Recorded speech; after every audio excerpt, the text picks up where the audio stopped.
Hello everyone.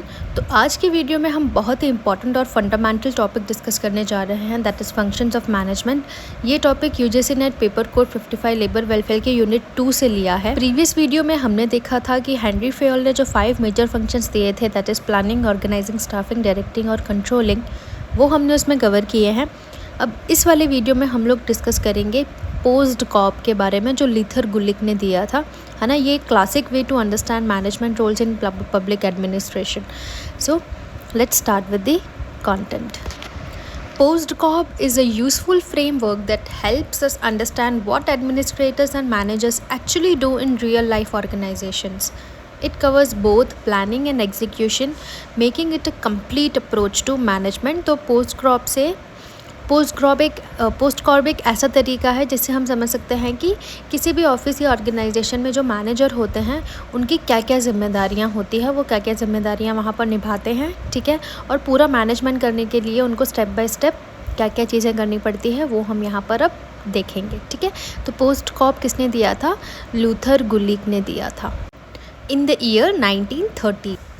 पोस्टकॉर्प का पूरा full form अगर हम देखें तो क्या है? P stands for planning, O stands for organizing, S is for staffing, D is directing, C is for coordinating, R is for reporting and B is for budgeting. ये total 7 functions of management है, ठीक है। तो ये जो पोस्टकॉर्प है ना, ये एक निमोनिक है जिससे हम लोग ये 7 फंक्शंस इजीली याद रख सकते हैं।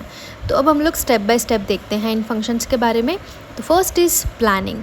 तो planning means thinking in advance, setting goals, strategies and deciding actions to achieve them. मतलब हम लोग अगर कोई भी चीज़ कर रहे हैं तो उसके लिए हम लोग प्रायर एडवांस प्लानिंग करेंगे, है ना। सोचेंगे कि हमें पहले तो हम लोगों को अपना गोल सेट करना है कि हमारा गोल क्या है, ठीक है। उसको अचीव करने के लिए हमें कौन से स्ट्रैटेजीज़ की ज़रूरत है, हमें क्या क्या स्ट्रैटेजीज़ बनानी है, देन हमें कौन से उसमें एक्शंस की ज़रूरत पड़ेगी, हमें डिसाइड करना है कि हमें क्या करना है क्या नहीं करना है, ताकि हम लोग अपने प्लान को या अपने गोल को अचीव कर पाएँ। For example, planning a new government policy और प्रोडक्ट लॉन्च। अगर हम लोग कोई प्रोडक्ट को लॉन्च कर रहे हैं, ठीक है, मार्केट में, तो हम लोग सबसे पहले उसकी प्लानिंग करेंगे। हम लोग प्लानिंग में क्या क्या इंक्लूड कर सकते हैं कि उसका मार्केट रिसर्च पहले तो हम लोग करेंगे, है ना। फिर हम लोग देखेंगे कि हम लोग इस प्रोडक्ट को कौन से दिन पर लॉन्च कर सकते हैं, कब इसको लॉन्च करना सही रहेगा, देन कौन इनके कंज्यूमर्स होंगे। तो ये सारी चीज़ें हम लोग प्लानिंग में देखते हैं। Then next is organizing. Organizing is about arranging resources, roles and responsibilities in a structured way. मतलब ऑर्गेनाइजिंग का क्या मतलब होता है कि हम लोग अलग अलग डिपार्टमेंट्स में एक पूरी ऑर्गेनाइजेशन को ऑर्गेनाइज कर देंगे, बांट देंगे, डिवाइड कर देंगे। Then next is staffing. Staffing means hiring the right people, training them and placing them in the right jobs. Staffing मतलब कि अगर हम लोग कोई भी ऑर्गेनाइजेशन चला रहे हैं तो हमको वहाँ पर कितने लोगों की ज़रूरत पड़ेगी, है ना। हमें कौन से डिपार्टमेंट में कौन सी तरह का, किस टाइप का हमें स्टाफ की रिक्वायरमेंट है, तो वो चीज़ें हम लोग स्टाफिंग में देखेंगे।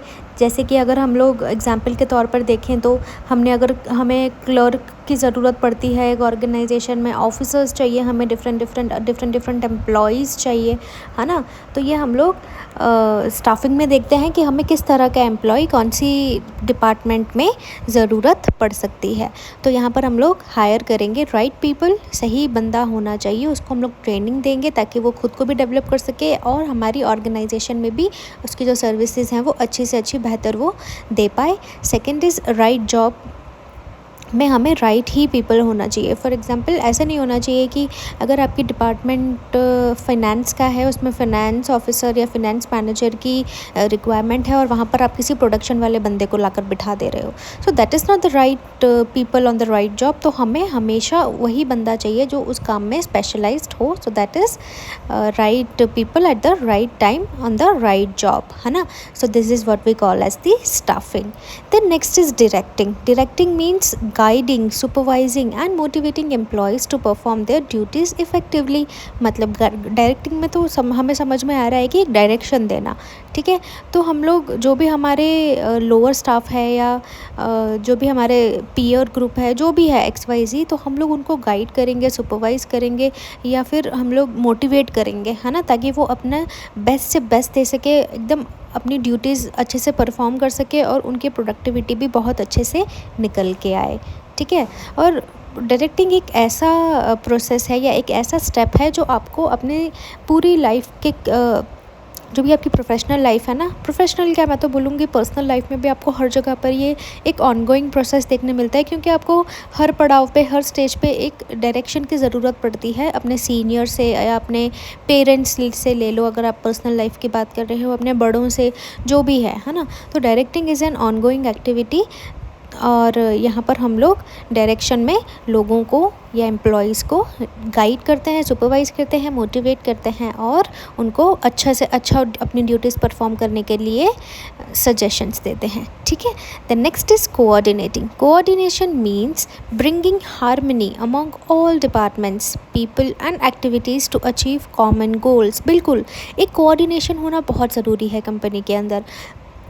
एक डिपार्टमेंट का दूसरे डिपार्टमेंट से एक अच्छा डिसिप्लिन्ड वे में एक कोऑर्डिनेशन होना चाहिए, ठीक है। आपस में उनके एक अच्छी बातचीत होनी चाहिए, जिससे कि आपका जो भी काम है या आपका जो भी गोल आपने अचीव करने की ठानी है वो आप टाइमली और अच्छे से अचीव कर पाएंगे, ठीक है।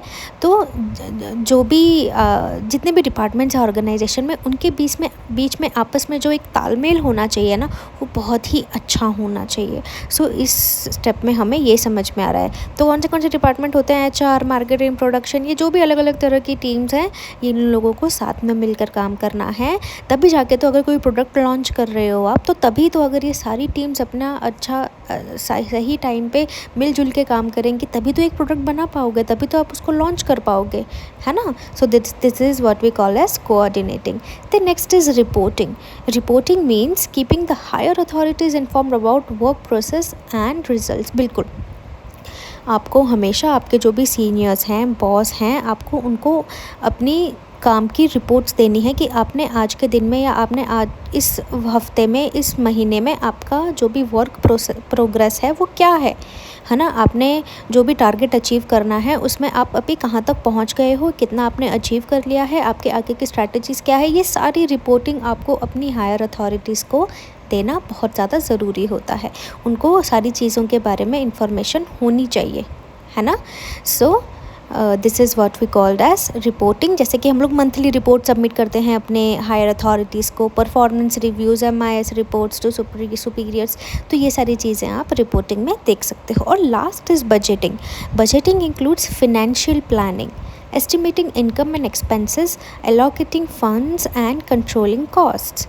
बजटिंग में हम क्या करते हैं, ऑर्गेनाइजेशन में जो भी खर्च होने वाला है ना, उसके हम लोगों ने किस डिपार्टमेंट को कितना एलोकेट किया हुआ है फ़ंड कि आप इतना एक्सपेंस अपने डिपार्टमेंट में कर सकते हो, तो वो उस तरह से चल रहा है या नहीं, है ना। और किस डिपार्टमेंट में हमको कितनी बजट हमें देने की ज़रूरत पड़ती है, ये सारी चीज़ें हम लोग बजटिंग में देखते हैं, है ना। यहाँ पे सारी फाइनेंशियल प्लानिंग होती है कि इस डिपार्टमेंट में फॉर एग्ज़ाम्पल अगर 5 लोग हैं तो इनकी सैलरी इतने रुपए से ज़्यादा एक्सीड नहीं होनी चाहिए, इतना ही बजट हम लोग इस डिपार्टमेंट के लिए अफोर्ड कर सकते हैं, है ना। तो ये सारी चीज़ें हम लोग देखेंगे बजटिंग।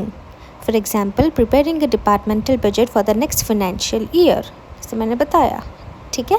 तो इससे हम लोग क्या कंक्लूड कर रहे हैं, that POSDCORB is a useful framework that helps us understand what administrators and managers actually do in real life organisations, and it covers both planning and execution, making it a complete approach to management, है ना। इससे हम लोग एकदम easily समझ सकते हैं कि मैनेजर्स जो हैं या जो भी हमारे एडमिनिस्ट्रेटर्स हैं वो एक्चुअली अपनी डे टू डे लाइफ में ऑर्गेनाइजेशन में क्या करते हैं, ठीक है। सो या this was whole about this video, and if you guys have any doubts or any difficulties understanding this, then definitely you can comment your questions in below comment box, and I will try to explain and try to resolve your queries.